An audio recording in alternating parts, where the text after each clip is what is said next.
आजमगढ़ उत्तर प्रदेश की धरती से मैं सौरभ तिवारी आप सभी विद्यार्थियों का अपने YouTube channel BT knowledge world पर बहुत बहुत स्वागत करता हूं और उम्मीद करता हूं मेरे सभी छोटे भाई बहन और विद्यार्थी स्वस्थ होंगे, मस्त होंगे और अपनी पढ़ाई लिखाई अपना अध्ययन कर रहे होंगे। तो जैसा कि आप लोग जान रहे हैं कि हम लोग इस वीडियो लेक्चर सीरीज में क्लास 12 बोर्ड परीक्षा के लिए जो अपनी पहली टॉपिक है सिंथेसिस ऑफ सेंटेंसेज का अध्ययन कर रहे हैं और अभी तक हम लोग पार्टिसिपल के बारे में, इन्फिनेटिव के बारे में पूरी तरह से चर्चा भी कर चुके हैं, उसकी एक्सरसाइज भी कर चुके हैं और तीसरी टॉपिक के रूप में हम लोग नॉमिनेटिव एब्सोल्यूट भी पढ़ चुके हैं और उसकी एक्सरसाइज भी कर चुके हैं। जैसा कि हमने आपको प्रीवियस बहुत सारी वीडियो में बताया था कि आपकी अगर कोई क्वेरी रहेगी तो आप लोग हमें अपने या तो टेलीग्राम ग्रुप में अपने क्वेश्चंस को भेज सकते हैं या तो हमारे व्हाट्सएप पे आप भेज सकते हैं। तो इस प्रकार से अभी पीछे प्रीवियस डे पे हमें बहुत सारे कुछ क्वेश्चन ऐसे प्राप्त हुए हैं जो नॉमिनेटिव एब्सोल्यूट पे आधारित थे, जो हमारे विद्यार्थियों ने हमें भेजा है और वो उसका उत्तर जानना चाहते हैं। तो आज की वीडियो की शुरुआत हम उन क्वेश्चंस के साथ करते हैं। सबसे पहले हम उसका आंसर बता देते हैं जो आपकी क्वेरीज हमारे पास आई थी। उसके बाद जब सारे क्वेश्चन खत्म हो जाते हैं, लगभग 8, 9, 10 सेंटेंस है हमारे पास जो भेजे गए बच्चों के द्वारा, जैसे वो सेंटेंस खत्म होते हैं फिर हम लोग नेक्स्ट टॉपिक पे यानी अपनी अगली टॉपिक पे प्रोसीड करते हैं। तो जुड़ जाइए, तैयार हो जाइए इस शानदार से सेशन के लिए और उम्मीद करते हैं आप लोग इस सेशन के लिए वेट कर रहे होंगे। तो हम लोग चलते हैं, अपने वीडियो की शुरुआत करते हैं और आज का पहला सेंटेंस जो बच्चों द्वारा भेजा गया है उसके ऊपर चर्चा करते हैं। Let gets it started. तो पहला सेंटेंस जो हमारे पास आया था वो था the weather was stormy the plane got late. The weather मतलब जो मौसम, वाज था, स्टॉर्मी मतलब होता है तूफानी यानी तूफान से भरा हुआ। करा जो मौसम था वह तूफानी था यानी तूफान से भरा हुआ था। द प्लेन मतलब जो वायुयान था, गॉट लेट मतलब देर, उसे विलंब हो गया यानी उसे देरी हो गई। तो कह रहा है कि जो मौसम था वह तूफानी था यानी तूफान से भरा हुआ था। करा इसीलिए जो वायुयान था करा उसको विलंब हो गया, वह देर हो गया। तो अगर इन दोनों वाक्यों को मिला के हमें सिंथेसाइज करके एक सिंपल सेंटेंस में कन्वर्ट करना हो, वो भी किस नियम का प्रयोग करके, जैसा कि हम लोग प्रीवियस में पढ़े थे नॉमिनेटिव एब्सोल्यूट का प्रयोग करके। तो हम देखेंगे सबसे पहले इसमें नॉमिनेटिव एब्सोल्यूट क्यों लग रहा है। पहले वाक्य का सब्जेक्ट वेदर है और दूसरे वाले वाक्य का जो सब्जेक्ट है वह प्लेन है। तो हम देख रहे हैं दोनों वाक्यों के सब्जेक्ट क्या है, अलग अलग है। अब यहाँ पे जो स्टॉर्मी शब्द है वह वाज के साथ मिलके अपनी कंप्लीट मीनिंग प्रदान कर रहा है। इसका मतलब यहाँ पे वाज जो है वह हेल्पिंग वर्ब के साथ साथ वाक्य का अर्थ प्रदान करने में भी अपनी भूमिका निभा रहा है। और दूसरे वाले वाक्य की जो वर्ब है वह गॉट है। और हम लोग देख रहे हैं कैजुअल रीजन रिजल्ट का भी संबंध है, क्योंकि मौसम जो था वो बेकार था, तूफानी था, इसलिए वायुयान को देरी हो गई। तो इस प्रकार हमारी सारी कंडीशन फॉलो हो रही है। और यहाँ जब हम जानते हैं हमें ई जा रहे हैं, वाज वर्ब का प्रयोग दिखाई देता है, तो हम उसके जगह पे बीइंग लगा देते हैं सब्जेक्ट के बाद। तो हमारा आंसर हो जाएगा इसका द वेदर बीइंग स्टॉर्मी, यानी मौसम तूफानी होने के कारण, फिर कॉमा लगा देंगे और दूसरे को लिख देंगे the plane got late. The plane got late. उम्मीद करते हैं आपको पहला सेंटेंस समझ में आ गया होगा। हम लोग दूसरे के ऊपर प्रोसीड करें। चलो थम्स अप करते जाए। हाँ सर समझ में आ गया। The teacher entered the class the students stood up. तो हम देख रहे हैं पहले वाले वाक्य का अर्थ है द टीचर मतलब अध्यापक, एंटर्ड मतलब प्रवेश किया, द क्लास मतलब कक्षा में, करा द स्टूडेंट्स मतलब जो विद्यार्थी थे, स्टूड अप मतलब खड़े हो गए। जैसे अपने भारत का या हर जगह पे जहाँ पे भी स्टूडेंट्स पढ़ते हैं अपने ऑनर को शो करने का एक तरीका होता है कि जब टीचर अंदर प्रवेश करते हैं तो बच्चे या तो उन्हें कोई विश करते हैं, गुड मॉर्निंग, गुड आफ्टरनून, जो भी सेशन चल रहा होता है, या तो खड़े हो जाते हैं अपने ऑनर को दिखाने के लिए। तो ये एक डिसिप्लिन भी है और अपने ऑनर को शो करने का एक तरीका भी है बच्चों का अपने टीचर के प्रति। तो वही कह रहा है कि जो अध्यापक हैं वह क्लासरूम में प्रवेश किया और जितने स्टूडेंट्स थे वे सब ऑनर दिखाने के लिए, अपना सम्मान आदर प्रकट करने के लिए खड़े हो गए। तो इस प्रकार हम लोग देख रहे हैं दोनों वाक्यों का जो सब्जेक्ट है वह असमान है। पहले वाले वाक्य में द टीचर सब्जेक्ट है, दूसरे वाले में स्टूडेंट सब्जेक्ट है। दोनों की फाइनाइट वर्ब भी अलग अलग, यहाँ एंटर करना और यहाँ स्टूड अप खड़े हो जाना। और कैजुअल रीजन रिजल्ट भी है, क्योंकि अध्यापक अंदर प्रवेश किए, परिणाम हुआ कि जो लड़के थे वह खड़े हो गए, विद्यार्थी क्या हो गए, खड़े हो गए। अब हम लोग देख रहे हैं दोनों वाक्य सिंपल पास्ट में लिखे होने के कारण एक्टिव वॉइस केस को प्रदर्शित कर रहे हैं। और हम लोग पढ़े थे जब एक्टिव वॉइस केस रहेगा तो हम लोग सब्जेक्ट के बाद पहले वाक्य में क्या लगा देते हैं, हैविंग प्लस एमबी थर्ड। तो हो जाएगा the teacher having entered the class, the teacher having entered the class, comma the students stood up। उम्मीद करते हैं आपको ये भी सिंथेसाइज करके समझ में आ गया होगा कि अध्यापक के क्लासरूम में प्रवेश करने पर या करने के बाद द स्टूडेंट्स स्टूडेंट जो विद्यार्थीगण थे वह खड़े हो गए। तो आपको दोनों वाक्य समझ में आ गए होंगे। जिस बच्चे का क्वेरी था उसको डाउट क्लियर हो गया होगा कि ये दोनों सेंटेंस कैसे बनते हैं। अब हम लोग अगले पे चलते हैं। The army arrived the relief work to speed. The army मतलब जो आर्मी थी, अराइव्ड मतलब पहुंच गई, करा द रिलीफ वर्क माने जो राहत कार्य था, टुक स्पीड मतलब उसने गति पकड़ ली। यानी जैसे ही आर्मी के लोग किसी भी काम करने के लिए जाते हैं तो हम लोग जानते हैं कि वे लोग अपने कार्य के प्रति बहुत ज्यादा सतर्क रहते हैं, और जैसे ही कहीं जाते हैं वहां पे कार्य जो सुचारू रूप से नहीं हो रहा होता वह तुरंत सुचारू रूप से चलने लगता है, यानी बहुत ज्यादा वह स्पीडी हो जाता है, बहुत ज्यादा गति पकड़ लेता है। तो यही कह रहा है, सेना के लोग पहुंचे और जो राहत कार्य का कार्य था करा उसने अपनी गति पकड़ ली, यानी वो बहुत तेजी से होने लगा। अब हम लोग देख रहे हैं दोनों वाक्यों के सब्जेक्ट असमान है। यहाँ आर्मी है और यहाँ राहत कार्य है, दोनों की वर्ब भी अलग अलग है। यहाँ अराइव होना और यहाँ पे टुक लेना, और इस प्रकार से कैजुअल रीजन रिजल्ट भी है कि आर्मी पहुंची, इसी का परिणाम हुआ कि जो राहत कार्य था उसने अपने कार्य में गति पकड़ ली। तो सब कुछ कंडीशन मिल रही है, और दोनों वाक्य सिंपल पास्ट में लिखे होने के कारण एक बार फिर से एक्टिव वॉइस केस को प्रदर्शित कर रहे हैं। तो हम लोग इसको आसानी से बना देंगे। The army having arrived comma the relief work took speed. उम्मीद करते हैं आपको ये वाला सेंटेंस भी अच्छे समझ में आया होगा। हम लोग अगले पे चलते हैं। The work was done, we went back home. सब लोग इस वाले सेंटेंस को ध्यान से देखेंगे। जिस विद्यार्थी ने इसको भेजा बहुत इंपॉर्टेंट सेंटेंस है। सब लोग इसका सिंथेसिस ध्यान से समझेंगे और नियम को जानने का प्रयास करेंगे। सबसे पहले हम लोग अर्थ देखते हैं, ध्यान सब लोग समझें। द वर्क मतलब जो कार्य था, वह डन मतलब पूरा हो चुका था या पूरा कर लिया गया था। We went back home, we मतलब हम लोग वेंट बैक वापस आ गए होम घर। कह रहा है क्योंकि कार्य पूरी तरह से समाप्त हो चुका था, पूरा हो गया था, इसीलिए हम लोग घर वापस आ गए। अब सब लोग ध्यान से देखें, पहले वाले सेंटेंस का जो सब्जेक्ट है द वर्क, यहाँ वर्क है, और दूसरे वाले का वी है, तो दोनों का सब्जेक्ट अलग अलग है। अब यहाँ पे आप लोग देखें, हमें ई जा रहे हैं, वाज वर्ब में से वाज दिखाई दे रहा है, लेकिन इसके साथ हमें मेन वर्ब की थर्ड फॉर्म दिखाई दे रही है, और ये जो डू होता है वो अपने आप में प्योर फाइनाइट वर्ब होता है। तो इसका अर्थ प्रदान करने के लिए यहाँ वाज की कोई आवश्यकता नहीं है। तो यहाँ पे हमें पहले वाले सेंटेंस में प्योर फाइनाइट वर्ब जो do did done third form होता है उसके रूप में दिखाई दे रहा है। तो इस प्रकार यहाँ पे वाज हेल्पिंग वर्ब का केवल कार्य कर रहा है, फाइनाइट वर्ब में अपना अर्थ प्रदान करने में कोई सहायता नहीं कर रहा है, इसीलिए। और दूसरे वाले वाक्य को अगर हम लोग देख रहे हैं तो यह सिंपल पास्ट में लिखा गया है। तो दूसरा वाक्य सिंपल पास्ट में, और हम लोग जानते हैं कि सिंपल पास्ट का जो हमें पैसिव वॉइस प्राप्त होता है वह पास्ट कंटिन्यूअस में प्राप्त होता है। तो इस प्रकार से, और लेकिन यहाँ पे बाई प्लस ऑब्जेक्ट नहीं लिखा गया है, तो इसका मतलब जो पहला वाला सेंटेंस है वह दूसरे वाले सेंटेंस के संगत इनफॉर्मल पैसिव वॉइस की स्थिति प्रदर्शित कर रहा है, क्योंकि हमें बाई प्लस ऑब्जेक्ट दिखाई नहीं दे रहा है। फिर से सब लोग सुन लें, पहला वाला सेंटेंस जो है दूसरे वाले सेंटेंस के संगत इनफॉर्मल पैसिव वॉइस के केस को प्रदर्शित कर रहा है, क्योंकि हमें बाई प्लस ऑब्जेक्ट नहीं दिखाई दे रहा है। और कोई कहेगा सर इनफॉर्मल पैसिव वॉइस क्यों प्रदर्शित कर रहा है? क्योंकि दूसरा वाला वाक्य सिंपल पास्ट में लिखा गया है, दूसरा वाला वाक्य सिंपल पास्ट में लिखा गया है, और हम लोग जानते हैं कि सिंपल पास्ट का जो पैसिव वॉइस होता है वह पास्ट कंटिन्यूअस में प्राप्त होता है, और ये जो पहला वाला सेंटेंस है वह दूसरे वाले के संगत पास्ट कंटिन्यूअस में लिखा गया है, मेन वर्ब की थर्ड फॉर्म लिखी गई है। बाई प्लस ऑब्जेक्ट केवल न लिखे होने के कारण यह इनफॉर्मल पैसिव वॉइस के रूप में कार्य कर रहा है।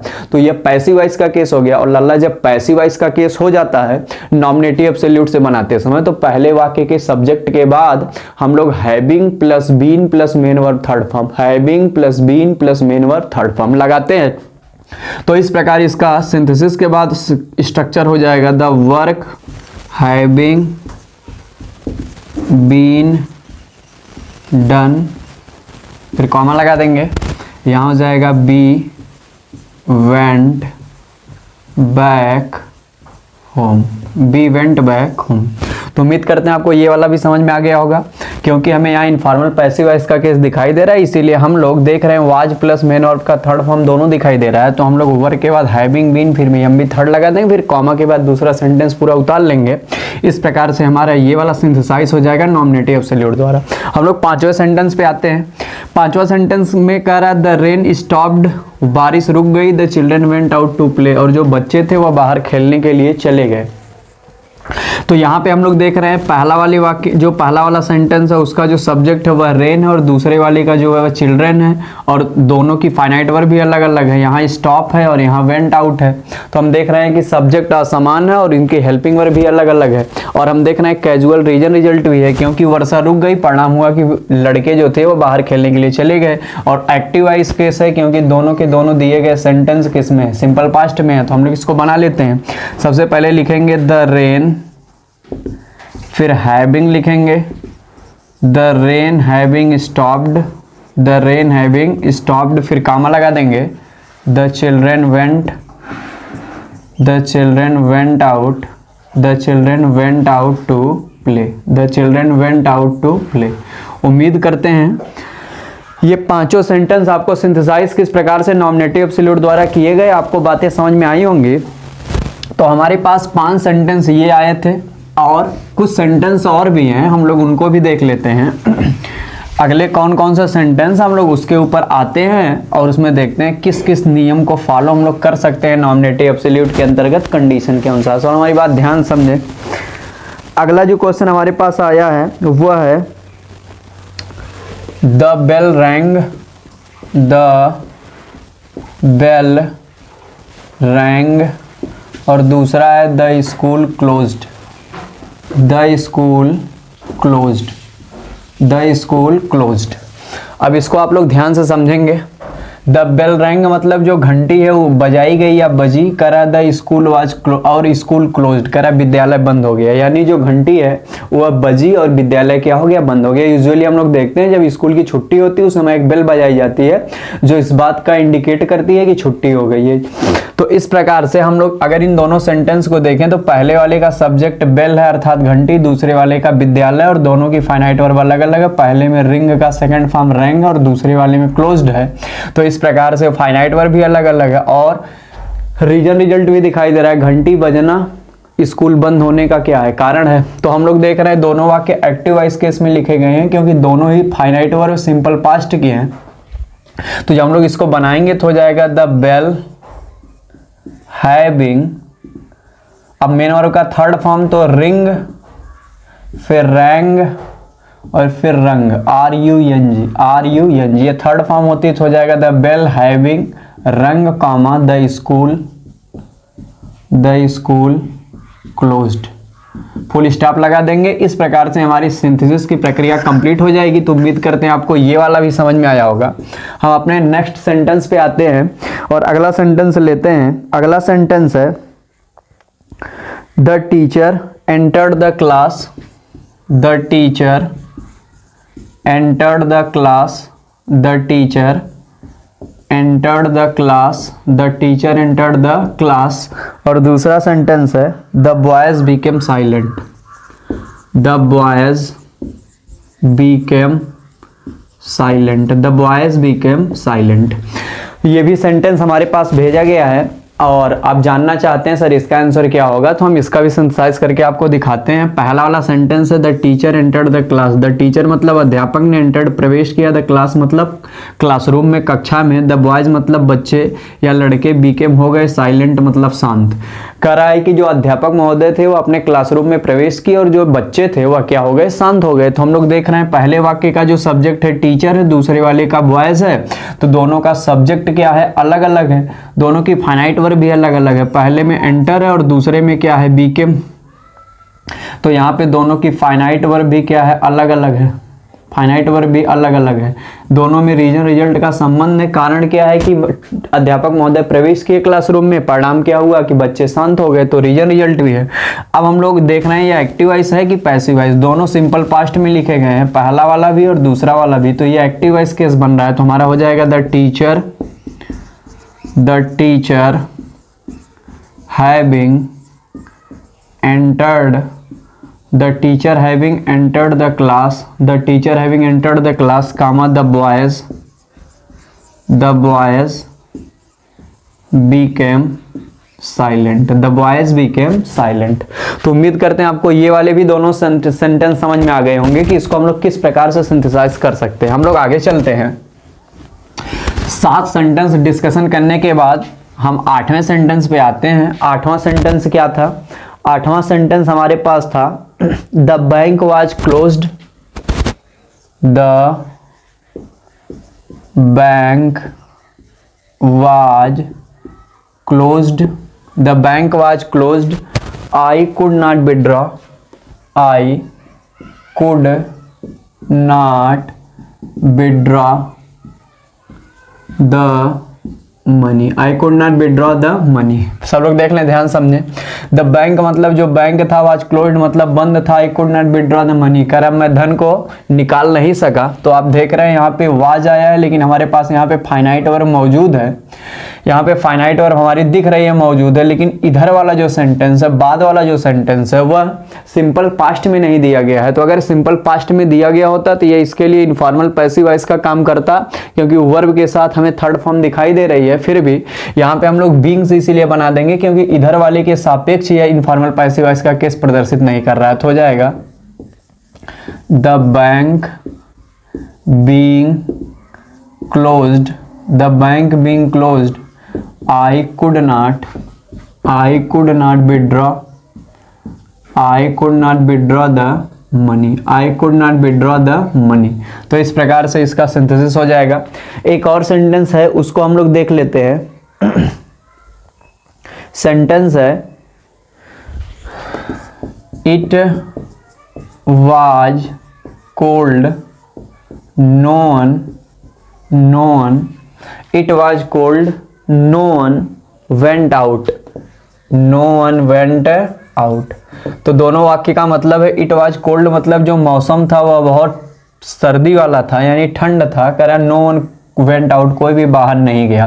तो हमारा दोनों सब्जेक्ट अलग अलग है, दोनों की वर्ब भी अलग अलग दिखाई दे रही है। यहाँ पे वाज जो है, यहाँ पे वाज के बाद कोई अलग से फाइनाइट वर्ब पहले सेंटेंस में नहीं लिखी गई है, तो ये बेसिकली दोनों काम कर रहा है, इसीलिए हम लोग यहाँ पे बीइंग से बना देंगे इसको। तो हो जाएगा it being cold, it being cold comma no one went out, no one went out.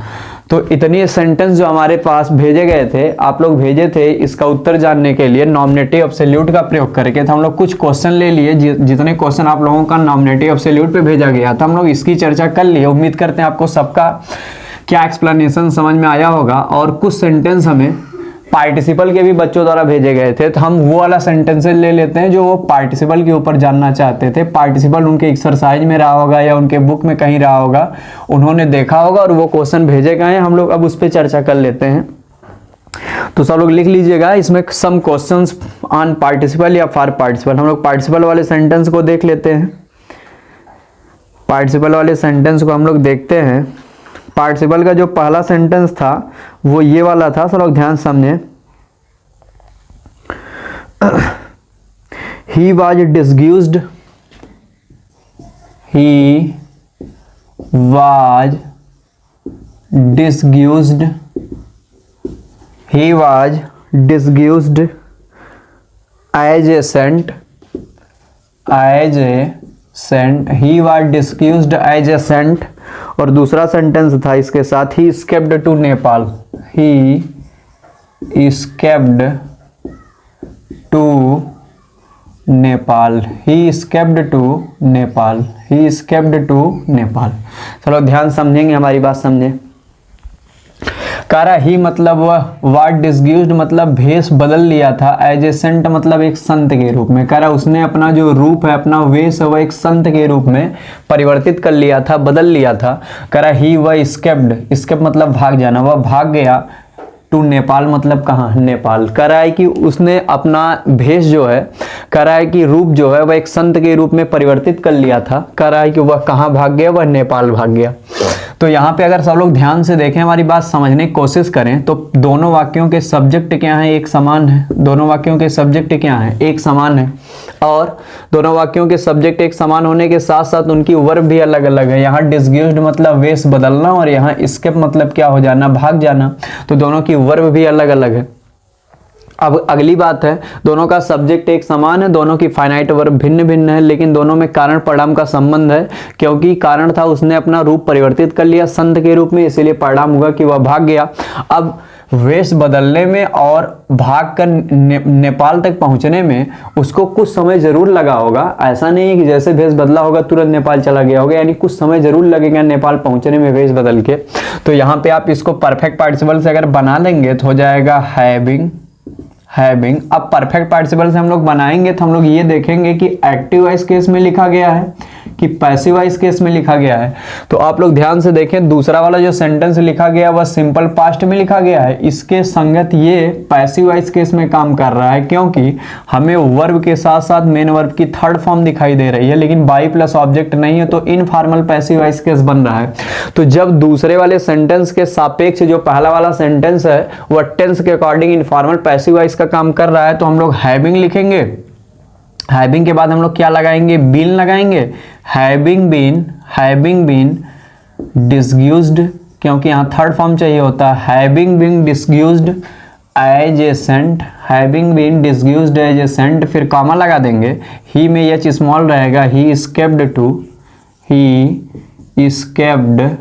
To Nepal, यानी संत के रूप में अपना वेश बदल करके करा ही एस्केप्ड टू नेपाल, वह कहाँ चला गया या कहाँ भाग गया? नेपाल भाग गया। तो उम्मीद करते हैं आपको ये वाला सेंटेंस समझ में आया होगा। हम लोग अगला देखते हैं। अगला है ब्रिजेश लॉस्ट हिज बुक, जो पार्टिसिपल के ऊपर आप लोग भेजे थे। Brijesh lost his book, Brijesh lost his book. और दूसरा सेंटेंस है he searched for it, he searched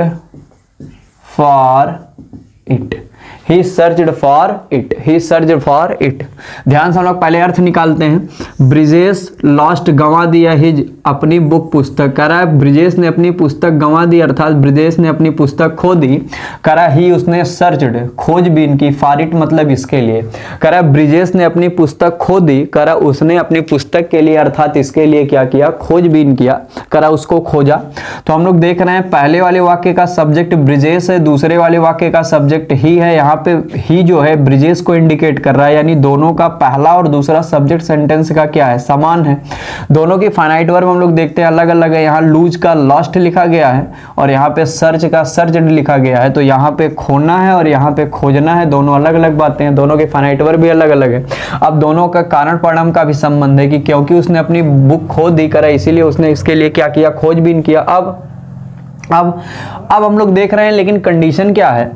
Brijesh lost his book, करा ब्रिजेश ने अपनी पुस्तक खो दी, करा ही सर्च फॉर इट, करा उसने इसके लिए क्या किया? खोजबीन किया। तो हम लोग देख रहे हैं पहले वाक्य में जो नाउन आया है उसी नाउन की क्वालिफिकेशन को, उसी नाउन के विशेषता को अगले वाले में प्रकट किया गया है। तो अगर आपसे पूछा जाए ब्रिजेश ने अपनी पुस्तक खोई और वह पुस्तक किस प्रकार की, और जो पुस्तक उसकी खोई उसने उसके लिए क्या किया, तो उसका उत्तर आ रहा है कि उसने उसके लिए खोजबीन किया, उसके लिए उसने सर्च किया। तो अगर एक सेंटेंस में मिला के हम लोग इसको लिखना चाहे तो हम लोग इसको हिंदी में कहेंगे ब्रिजेश ने अपनी खोई हुई पुस्तक के लिए खोजबीन किया। ब्रिजेश ने अपनी खोई हुई पुस्तक के लिए क्या किया? खोजबीन किया। तो हम लोग इसको लिख देंगे Brijesh searched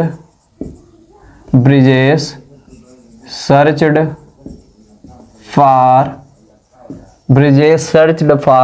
his lost book. Brijesh searched for his lost book. Brijesh searched for his lost book. अब ध्यान से देखिए, ब्रिजेश मतलब ब्रिजेश ने, सर्च मतलब क्या किया? सर्चड खोजबीन किया, फॉर के लिए, हिज अपनी लॉस्ट खोई हुई, और बुक मतलब क्या होती है? पुस्तक। यहाँ पे बुक क्या है? नाउन है और उसकी विशेषता है कि वह खो गई थी, लेकिन यह पास्ट पार्टिसिपल द्वारा प्रदर्शित हो रहा है क्योंकि यह क्रिया का क्या है? थर्ड फॉर्म है। पास्ट पार्टिसिपल मतलब क्रिया का कौन सा फॉर्म? Third form. तो हम लोग देख रहे हैं, हम लोग यहाँ पास्ट पार्टिसिपल का प्रयोग करके इस दिए गए वाक्य का सिंथेसिस कर लिए कि ब्रिजेश ने किस प्रकार की पुस्तक को खोजबीन किया। करा ऐसी पुस्तक को खोजबीन किया जो उसकी पुस्तक खो गई थी, अर्थात खोई हुई पुस्तक उसने क्या कर लिया? ढूंढ लिया। तो ये इंपॉर्टेंट सेंटेंस है। Brijesh lost his book, he searched for it का सिंथेसिस हो जाएगा पास्ट पार्टिसिपल द्वारा, Brijesh searched for his lost book. उम्मीद करते हैं आपको इसका एक्सप्लेनेशन अच्छे समझ में आया होगा और इसको हम लोग किस प्रकार पास्ट पार्टिसिपल द्वारा बना लिए, आप लोग इसको भी बहुत अच्छे से समझ गए होंगे।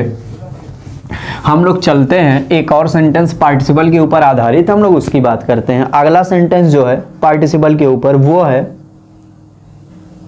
अ funny fox, a funny fox, a funny fox saw some grapes, a funny fox saw some grasps.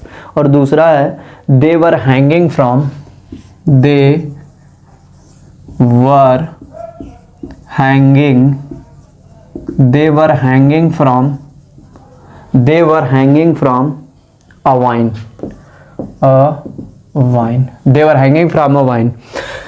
अब इसका अर्थ हम लोग सबसे पहले देखते हैं। ए मतलब एक, फनी मतलब होता है मजाकिया, और फॉक्स मतलब होती है लोमड़ी, सा मतलब देखी, सम कुछ, ग्रैप्स मतलब क्या होता है अंगूर। करा है कि एक मजाकिया अर्थात आनंद उठाने वाली, यानी हरदम खुश रहने वाली, मजाक करने वाली, आनंद उठाने वाली। करा किसी लोमड़ी ने, करा कुछ, करा अंगूर को देखा। करा दे वर हैंगिंग, वे लटक रहे थे फ्रॉम ए वाइन, वाइन मतलब होती है बेल से या लता से। करा वह लता से क्या कर रही थी, लटक रही थी। तो यहाँ पे पहले वाले वाक्य में एक मजाकिया लोमड़ी ने कुछ अंगूर को देखा। करा है कि जो क्या, वे क्या कर रहे थे, एक लता से या लताओं से क्या कर रहे थे, लटक रहे थे। तो हम लोग देख रहे हैं पहले वाले वाक्य का जो ऑब्जेक्ट है, पहले वाले वाक्य का ऑब्जेक्ट क्या है, ग्रेप्स, और उन्हीं सम ग्रेप्स के लिए यहाँ दे का प्रयोग किया गया है। तो पहले वाले वाक्य का जो ऑब्जेक्ट है वह दूसरे वाले वाक्य के लिए किसका काम कर रहा है, सब्जेक्ट का। और हम लोग पढ़ चुके हैं कि अगर किसी भी दिए गए वाक्य में पहले सेंटेंस का जो ऑब्जेक्ट होता है वह दूसरे सेंटेंस में सब्जेक्ट का काम कर रहा हो, और उस सब्जेक्ट के बारे में जो कुछ बताया जाए वह प्रेजेंट पार्टिसिपल के द्वारा बताया जाए। किसके द्वारा बताया जाए, प्रेजेंट पार्टिसिपल के द्वारा बताया जाए, क्योंकि यहाँ पे मेन वर्ब के फर्स्ट फॉर्म में हमें आईएनजी का प्रयोग दिखाई दे रहा है। तो यहाँ पे यह जो हैंगिंग है वह दो काम कर रहा है, एक वर्ब का भी काम कर रहा है और विशेषता प्रकट करने का भी काम कर रहा है। तो यानी पार्टिसिपल के रूप में भी काम कर रहा है। और पार्टिसिपल में कौन सा पार्टिसिपल है, प्रेजेंट पार्टिसिपल, मेन वर्ब के फर्स्ट फॉर्म में आईएनजी जोड़ के बनाया गया है। तो हम जानते हैं कि जब पहले वाक्य का ऑब्जेक्ट दूसरे में सब्जेक्ट का काम करे और सब्जेक्ट के बारे में जो बताया जाए वो प्रेजेंट पार्टिसिपल के माध्यम से बताया जाए, तो हम केवल क्या करते हैं, पहले वाले सेंटेंस में उस शब्द के बाद जिस शब्द की विशेषता प्रकट की जा रही है प्रेजेंट पार्टिसिपल द्वारा, उस पूरे पार्ट को लाकर क्या कर देते हैं, ज्वाइन कर देते हैं। तो हमारा हो जाएगा अ funny fox saw some grasps. अब ग्रैप्स की जो विशेषता उस वाले पार्ट को लाके जोड़ देंगे। अ funny fox saw some grapes hanging from a wine.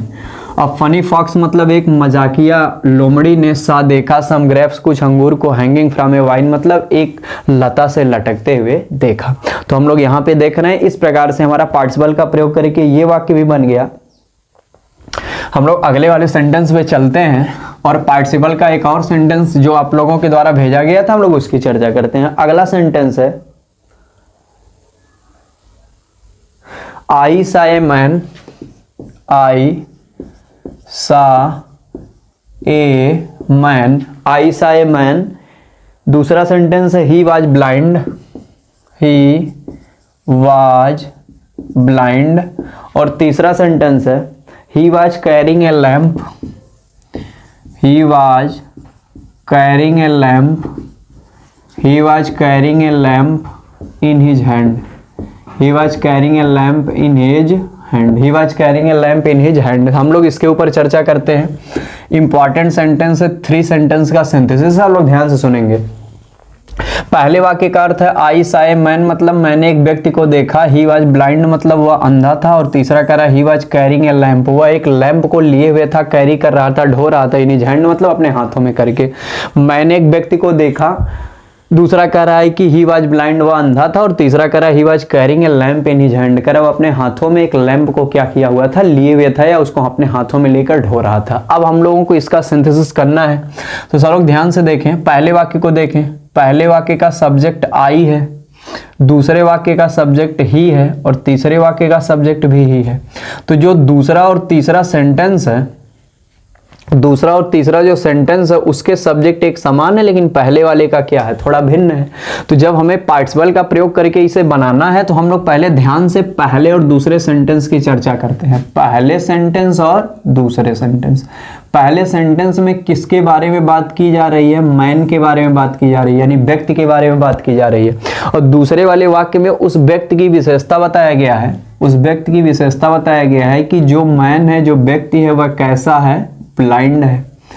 तो हम लोग पहले और दूसरे वाक्य को पहले आपस में मर्ज कर लेंगे कि जो विशेषता प्रकट करने वाला शब्द है उसको उस नाउन के पहले लाके रख देंगे, लिख देंगे, जो उस नाउन की विशेषता को क्या कर रहा है, प्रकट कर रहा है। जो एडजेक्टिव शब्द नाउन की विशेषता को प्रकट कर रहा है या जिस व्यक्ति के बारे में बता रहा है उसके ठीक पहले लाके उस शब्द को अरेंज कर देंगे। तो पहले और दूसरे सेंटेंस को जब मिला देंगे तो क्या हो जाएगा, आई सा ए ब्लाइंड मैन। ध्यान से सब लोग समझेंगे, बहुत इंपॉर्टेंट सेंटेंस लड़के ने भेजा है, जिसने भी भेजा है। आई सा ए ब्लाइंड मैन। आई मतलब मैंने, सा मीन्स देखा, ए मतलब एक, ब्लाइंड मतलब अंधे, मैन मतलब व्यक्ति को। मैंने एक अंधे व्यक्ति को भेजा, क्या करने के लिए, क्या करते हुए। मैंने एक अंधे व्यक्ति को क्या करते हुए देखा। इधर इसके बारे में जो कुछ भी बताया गया है प्रेजेंट पार्टिसिपल के माध्यम से बताया गया है, और हम देख रहे हैं आईएनजी फॉर्म है, प्रेजेंट पार्टिसिपल है, तो इस पूरे पार्ट को लाके इसी नाउन के तुरंत बाद अरेंज कर देंगे। तो आई सा ए ब्लाइंड मैन, मैंने एक अंधे व्यक्ति को देखा, carrying a lamp, carrying a lamp in his hand, carrying a lamp in his hand. I saw a blind man carrying a lamp in his hand. मैंने एक अंधे व्यक्ति को अपने हाथ में लैम्प को कैरी करते हुए क्या किया, देखा। एक लैम्प को कैरी करते हुए देखा। तो उम्मीद करते हैं आपको 3 सेंटेंस का यह सिंथेसिस समझ में आया होगा और ये अच्छे से आप समझ गए होंगे कि हम लोग इसको कैसे बना सकते हैं। हम लोग अगला सेंटेंस लेते हैं, सब लोग ध्यान से सुने।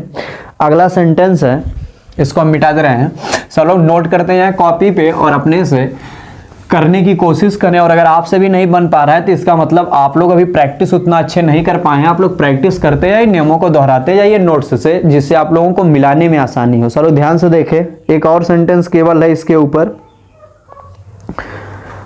सेंटेंस है, I was walking in the field, I was walking in the field, I was walking in the field, I was walking in the field. और दूसरा सेंटेंस है, आई सा ए स्नैक, आई सा अ स्नैक, आई सा snack.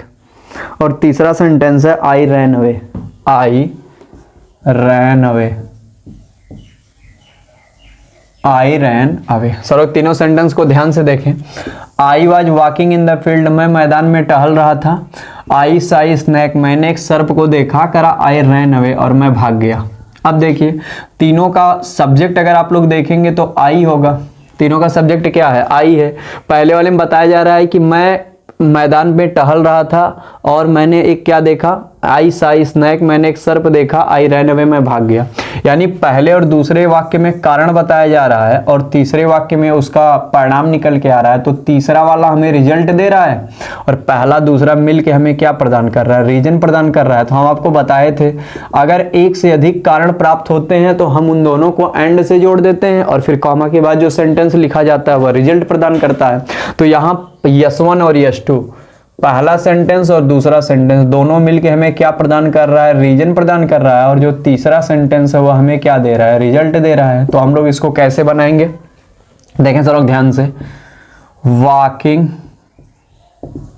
Walking in the field, walking in the field, walking in the field, मैदान में टहलते हुए। And seeing a snake, and seeing a snake कह रहा है सॉरी, कह रहा है walking in the field and seeing a snake. कह रहा है वॉकिंग इन द फील्ड मतलब मैदान में टहलते हुए, एंड सीइंग अ स्नैक कह रहा है और एक सर्प को देखते हुए। ये कारण तक की बातें कंप्लीट हो गई। हम लोग फिर कॉमा लगा देंगे और फिर लिख देंगे आई रैन अवे। आई रैन अवे। इस प्रकार से ये जो सेंटेंस दिए गए हैं तीनों अलग अलग, जिसमें दो रीजन बता रहा है, एक रिजल्ट बता रहा है, हम लोग इसको आसानी से मर्ज करके एक नए सिंपल सेंटेंस में क्या कर लिए, कन्वर्ट कर लिए। इस प्रकार हमारा सिंथेसिस हो गया और जिस सेंटेंस का निर्माण हुआ वो हमारा कौन सा हो गया, सिंपल सेंटेंस। तो जो क्वेश्चन आप लोगों द्वारा पार्टिसिपल के ऊपर पूछे गए थे उसके ऊपर भी चर्चा हो गई, और जो आप लोग पूछे थे नॉमिनेटिव एब्सोल्यूट के ऊपर उसकी भी चर्चा हो गई। एक दो सेंटेंस इन्फिनेटिव का भी आप लोग दिए थे। हम लोग अब इन्फिनेटिव वाले सेंटेंस के ऊपर एक बार चर्चा कर लेते हैं, जिससे कोई समस्या आप लोगों की न रहे और तीनों टॉपिक अच्छे से खत्म हो जाए। सर ध्यान सुने, इन्फिनेटिव के ऊपर पूछा गया वाक्य पहला है man works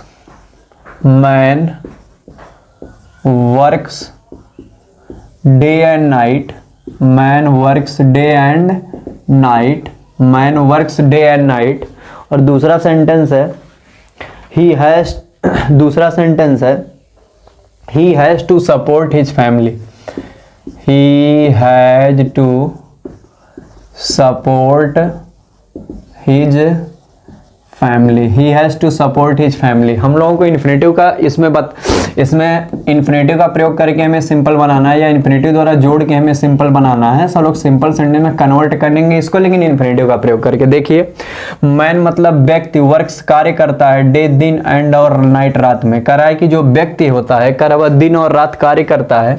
he has to support, उसको सहायता करनी होती है, हिज फैमिली मतलब अपने परिवार की। कह रहा है कि वह दिन रात कार्य क्यों करता है, क्योंकि उसे अपने फैमिली की क्या करनी होती है, सहायता करनी होती है। तो हम लोग अगर ध्यान से देखें, पहले वाले में मैन यूज किया गया है, दूसरे वाले में ही यूज किया गया है। दोनों एक ही व्यक्ति को यानी एक ही सब्जेक्ट को निरूपित कर रहे हैं और उसी के बारे में बात की जा रही है। हम आपको बताए थे इन्फिनेटिव में हम लोग क्या देखते हैं कि क्या कोई उद्देश्य है, या कोई इच्छा है, या कोई कामना है, या कोई मोरल ऑब्लाइजेशन है।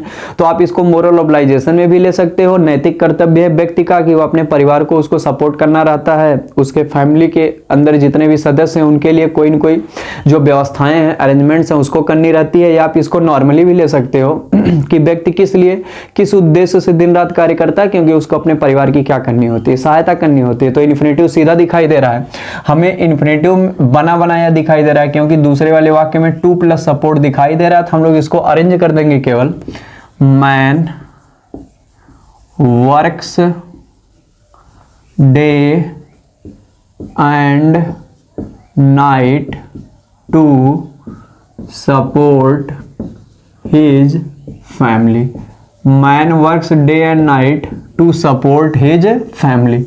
तो इस प्रकार से हम लोग देख रहे हैं कि हम लोग इन्फिनेटिव का प्रयोग करके आसानी से इसको सिंथेसाइज कर लिया। और यहाँ कोई इन्फिनेटिव पूछेगा कहाँ यूज हुआ है, तो आप बता सकते हैं टू प्लस सपोर्ट यानी to plus M B first में इन्फिनेटिव का प्रयोग दिखाई दे रहा है। हमारे पास एक और सेंटेंस आया, हम लोग उसकी चर्चा कर लेते हैं। अगला सेंटेंस है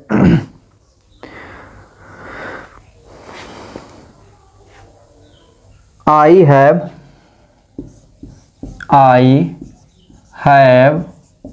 some duties, I have some duties, I must perform them, I must perform them, I must perform them। सब लोग ध्यान से देखें, इसको हम लोग कैसे बनाएंगे। आई हैव, आई मैं हैव रखता हूँ, सम कुछ, ड्यूटीज मतलब कर्तव्य, अर्थात मेरे कुछ कर्तव्य हैं। आई मस्ट परफॉर्म देम, आई मुझे मस्ट अवश्य, परफॉर्म देम मतलब उन्हें पूरा करना चाहिए, अर्थात उसे प्रदर्शित करना चाहिए, कंप्लीट करना चाहिए। तो कह रहा है मेरे पास कुछ उद्देश्य हैं, मुझे उसको जरूर ही क्या करना चाहिए, परफॉर्म करना चाहिए। यहाँ परफॉर्म करने का मतलब उसको पूरा करने से है।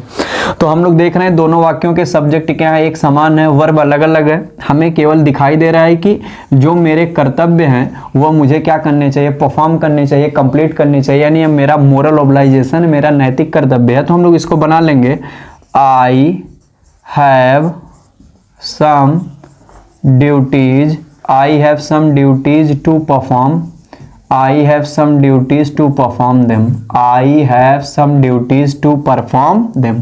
हम लोग यहाँ पे अगर इन्फिनेटिव की बात करें तो टू प्लस इनफॉर्म मिलके इन्फिनेटिव का काम कर रहा है, क्योंकि यहाँ टू प्लस मेन वर्ब का क्या है, फर्स्ट फॉर्म है। तो इस प्रकार हम लोग देख रहे हैं कि इन्फिनेटिव का प्रयोग करके भी हम लोग आसानी से बना सकते हैं। केवल जो लोग वीडियो पहली बार देख रहे हैं वो लोग प्लेलिस्ट में जाके पहले वाले वीडियो से लेके अभी तक जितनी वीडियोज हो चुकी हैं वहां तक कंप्लीट कर लेंगे तो आप पार्टिसिपल का प्रयोग करके, इन्फिनेटिव का प्रयोग करके और नॉमिनेटिव एब्सोल्यूट का प्रयोग करके हर सेंटेंस को अच्छे से कर पाएंगे। एक आखिरी सेंटेंस जो हमारे पास आया उसको हम लोग देख लेते हैं। अगला सेंटेंस है my uncle is quite weak. My uncle is quite weak. My uncle is quite weak. My uncle is quite weak. और दूसरा सेंटेंस है he cannot go far. He cannot go far. He cannot go for a morning walk. He cannot go for a morning walk. He cannot go for a morning walk. हम लोग इसको देख लेते हैं। इसको भी हम लोग इन्फिनेटिव का प्रयोग करके बनाना है। हम लोग इन्फिनेटिव की सारी बातें जान चुके हैं और जो बच्चे नहीं जानते हैं वो लोग प्लेलिस्ट में जाके हर वीडियो को अच्छे से देख ले, उनको सारी बातें क्लियर रहेंगी। तो पहला sentence my uncle is quite weak. कर अब मेरे जो चाचा जी हैं, क्वाइट मतलब अत्यधिक, वीक मतलब कमजोर हैं। He can not go for a morning walk. वह सुबह के सैर पे नहीं जा सकते हैं, सुबह के लिए टहलने नहीं जा सकते हैं। अब क्यों नहीं जा सकते हैं? क्योंकि कारण आपको सीधा सीधा बता रहा है, क्योंकि वो अत्यधिक क्या है, कमजोर है। हम आपको स्ट्रक्चर बताए थे कि अगर हमें इज दिखाई दे, आर दिखाई दे, एम दिखाई दे, वाज दिखाई दे, वर दिखाई दे और उसके बाद हमें कोई एडजेक्टिव दिखाई दे तो हमारा वीक क्या है, एडजेक्टिव है, उसकी विशेषता बताई गई है। तो ये एडजेक्टिव की विशेषता बता रहा है, तो क्वाइट एडवर्ब है। तो हमारे पास स्ट्रक्चर प्राप्त हो गया बी फॉर्म प्लस एडजेक्टिव।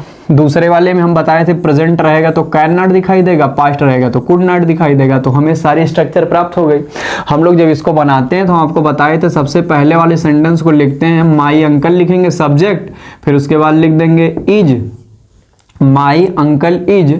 यहाँ पे जो क्वाइट है, हम लोग अभी तक जितना पढ़े हैं वहां पे बेरी शब्द हमें दिखाई दे रहा है, तो ये बेरी का ही सिनोनिम्स के रूप में काम करता है। बेरी मतलब जैसे बहुत होता है या अत्यधिक होता है, वैसे क्वाइट भी एक एडवर्ब भी है, बेरी भी एक एडवर्ब है।